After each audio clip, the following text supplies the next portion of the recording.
در برنامه اخباری آزادی از آخرین خبرهای جهان و تاجیکستان خواهیم گفت. سلام بیننده عزیز، امروز 5 مارس است. سرخط خبرها: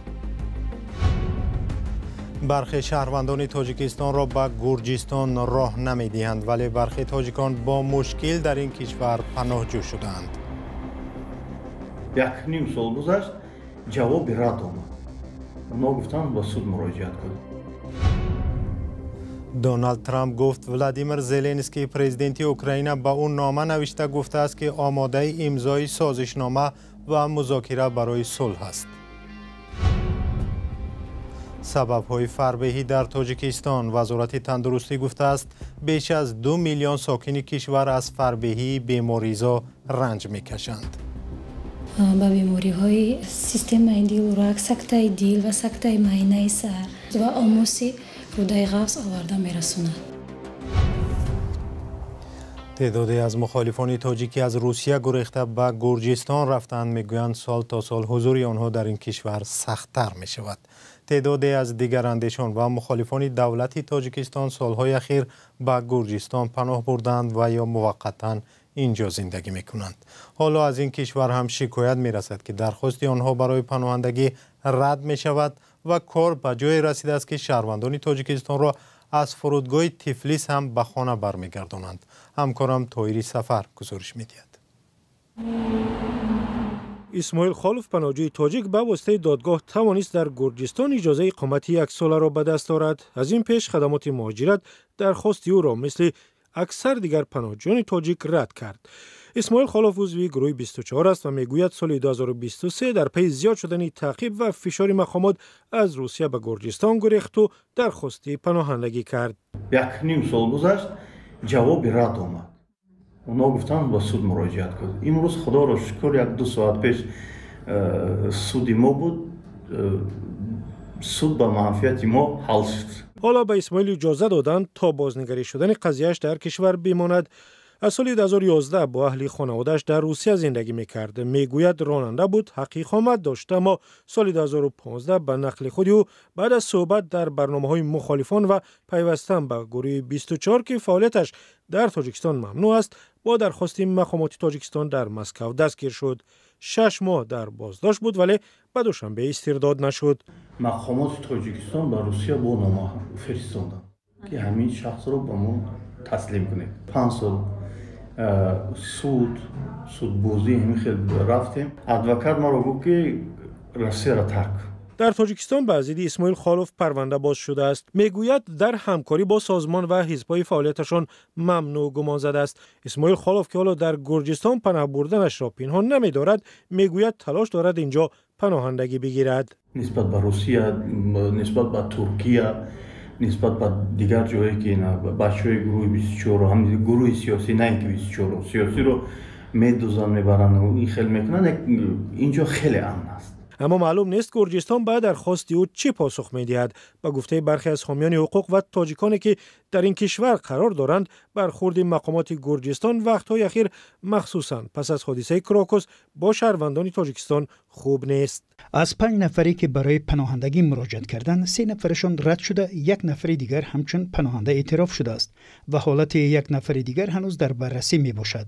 سبب‌های رد کردن پناهندگی نیز در جواب‌های رسمی مقامات اساساً به خطر به امنیت ملی در گرجستان اشاره می شود. تاجیکستان از جمله کشورهایی است که شهروندانش می توانند بدون ویزا به گرجستان سفر و 1 سال زندگی کنند، اما بعد از حمله به کراکوس راه یافتن تاجیکان به این کشور دشوار شد و برابر آمدن اکثر آنهایی که بلیطی بازگشت ندارند از گرجستان بیرون کرده می شوند. ماه اپریل سال گذشته تنها از 1 خط سیری که وارد تفلیس شد 10 شهروند تاجیکستان را پس گرداندند. موقع رسمی مقامات تاجیکستان و گرجستان در این مسئله معلوم نیست. رو می‌آوریم به مسائل بین المللی. دونالد ترامپ پرزیدنت ایالات متحده آمریکا روز 4 مارس در کنگره درباره اینکه در 6 هفته چی کارها را انجام داده است و آینده چی نقشه ها دارد صحبت کرد. او درباره جنگ در اوکراین نیز گپ زد و گفت ولادیمیر زلنسکی با اون نامه نوشته گفته است که آماده مذاکرات صلح است. تفصیلات از همکارم کیومرث عطا. دونالد ترامپ پرزیدنت ایالات متحده درباره 6 هفته کارش در کنگره صحبت کرد. او که بار دوم پرزیدنت امریکا شده است در یک مدت کوتاه قرارهای زیادی را امضا نمود. ما در 43 روز به کارهای دست یافتیم که رهبران دیگر در 4 یا 8 سال انجام میدادند. این آغاز کار است. ترامپ که وعده قطع جنگ در اوکراین را داده است، گفت که مسکو و کیف برای مذاکره صلح آماده اند.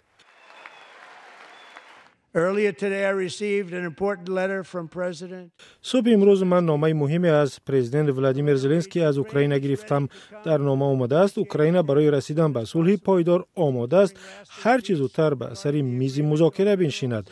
از اوکراینی ها دیده کسی دیگر تشنه صلح نیست. او گفته است من و تیمم آماده ایم که زیر رهبری قوی پرزیدنت ترامپ برای رسیدن به صلح پایدار کار کنیم.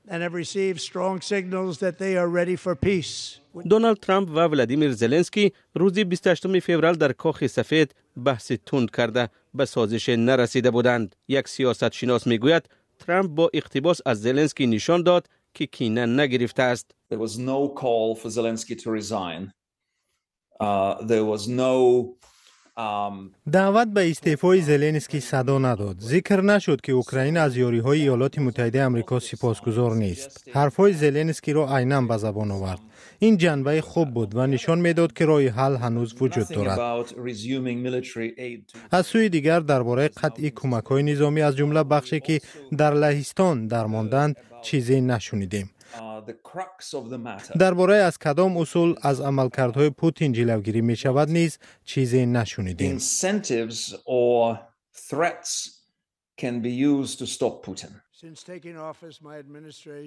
ترامپ از کارهایش درباره منع و اخراج مهاجران، صرفه‌جویی پول بودجه و جاری کردن تعرفه ها به مال و محصولات خارجی گفت. فکر نمی کنم که از پرخاشگری و خشمالودی زیادی او کسی حیران شده باشد. به فکر من این پرزیدنتی است که خود را آزاد حس می کند. بعضی از وکیلان دموکرات به سخنرانی دونالد ترامپ اعتراض کردند. یکی را از تالار پیش کردند و چند اختیاری از مراسم سخنرانی ترامپ بیرون شدند.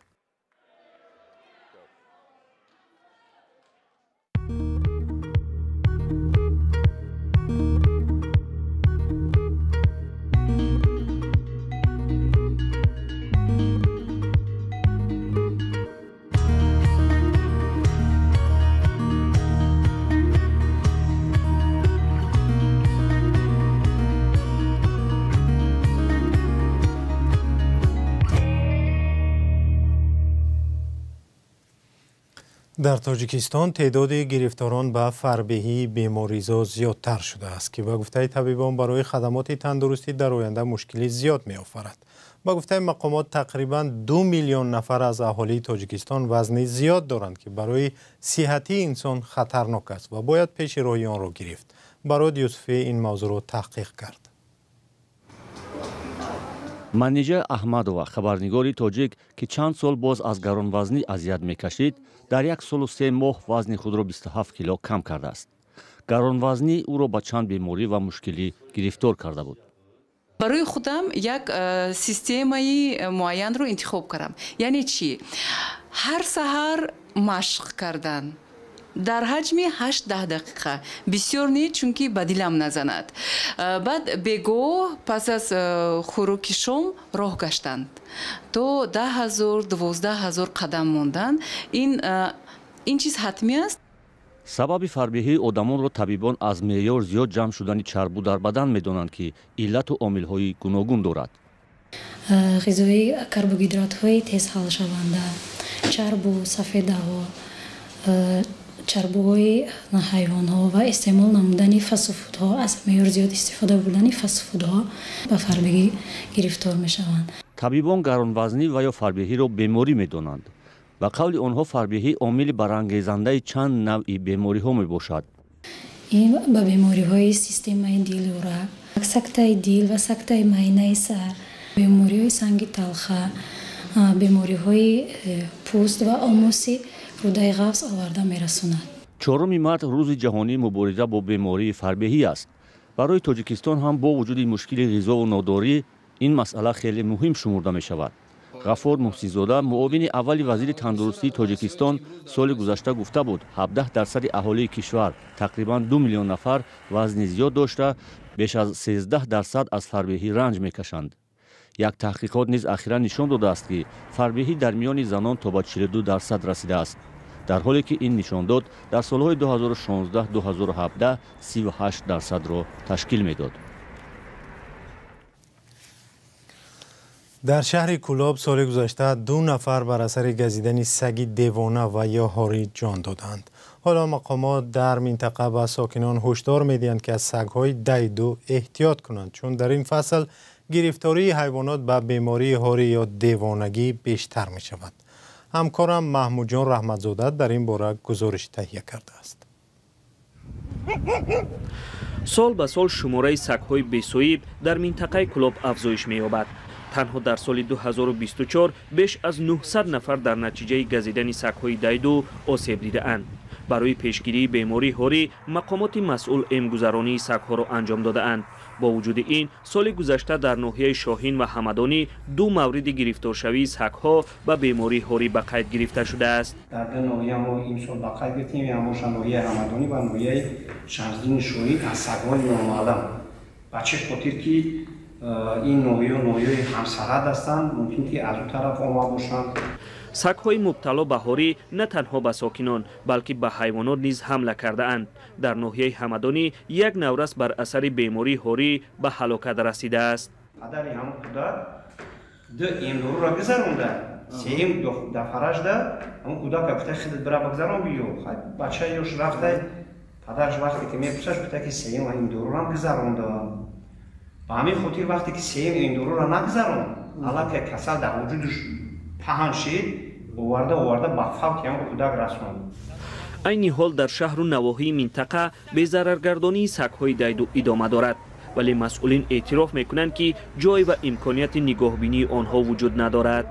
بسیاری مسئولین ندارند گشتگزار میکنند بیماران بعضیش هستند، اما نستیم و جای تکاگوش از نوعیت دورتر است. سگ‌های بی‌صویب بیشتر در بازارها و مکان‌های سیر آدم جمع می‌آیند. با گفته رئیس ناحیه واسه سبب اساسی این وضعیت جستجوی غذا است. در سال 2024 در شهر کولاب شماره زیادی سگ‌های دیدو بی‌ضرر گردانده شده‌اند.